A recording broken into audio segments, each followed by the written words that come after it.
Takes What It Takes video, week 2. Of all the things you teach, Trev, nothing hit home between the eyes like the illusion of choice. MGM Studios COO Chris Brereton told me, quote, "It's so clearly true, and yet we all compete against our own choices every day.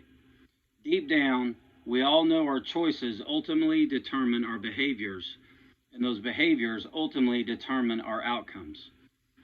That doesn't make choosing correctly any easier in our own lives. Making bad choices is a lifeblood of average. It feeds it, it consumes it, it protects it. Choice is a competitor, as much as any tangible opponent you or any team will face.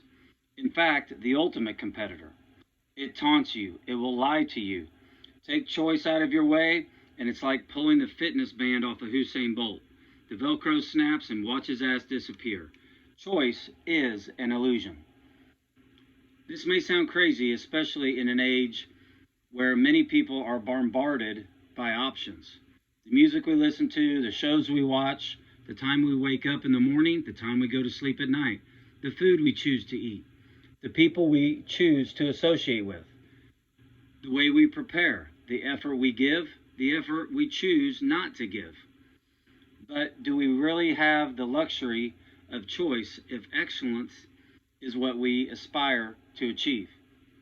Before we go any further, you need to understand how I'm defining the difference between options and choices.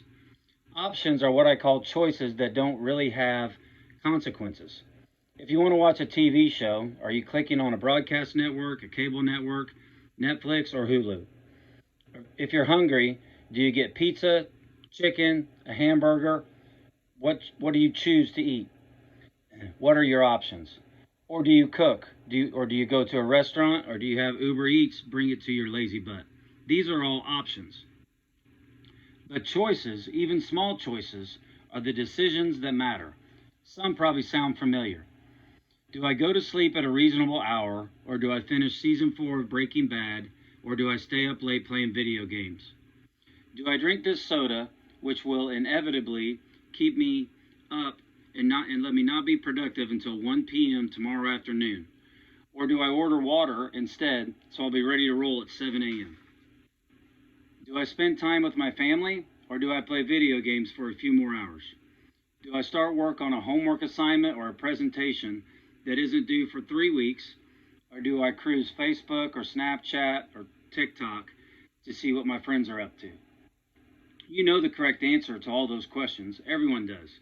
That doesn't mean they're easy to answer correctly in the moment. If you care about results, however, there are relatively few paths that will lead where you want to go. And the sooner you understand that, the sooner you can start putting yourself on those paths.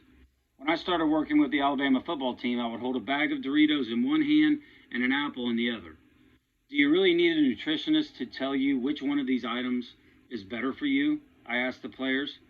This seemed like such a simple thing, but if you've ever stared into the bottom of an empty bag of chips and wondered how it got there so fast, then you'll know how incredibly difficult for most people to make that particular correct choice. Much less the series of correct choices required to win a gold medal or a state championship or a Super Bowl or lead a company in sales that you work for one day. Are you willing to make the sacrifices necessary to be successful in your life? You don't have to live like a monk or train like an Olympian, but you do have to make the only choices that will lead to success. You've got people out there that are training to beat you. Maybe it's someone at a competing firm. Maybe it's a coworker who is eyeing the same promotion you are. Correct choices don't help only when competing against other people. You can make choices that lead to behaviors that make you a better spouse, a better parent one day, a more physically and mentally fit person. You can win even when the opponent is your own previous choices, choosing to do something different now than a choice you made prior. A few days after I spoke to the team and the coaches about choice, Coach Saban was asked in a press conference about Geno Smith's situation. Quote, They all think they have this illusion of choice, Saban told the reporters. Like, I can do whatever I want to do. And you kind of have a younger generation now that doesn't always get told no. They don't always get told this is exactly how you need to do it if you want to have success. So they have this illusion that they have all these choices. But the fact of the matter is, if you want to be good, if you want to be great, you really don't have a lot of choices because it takes what it takes. You have to do what you have to do to be successful.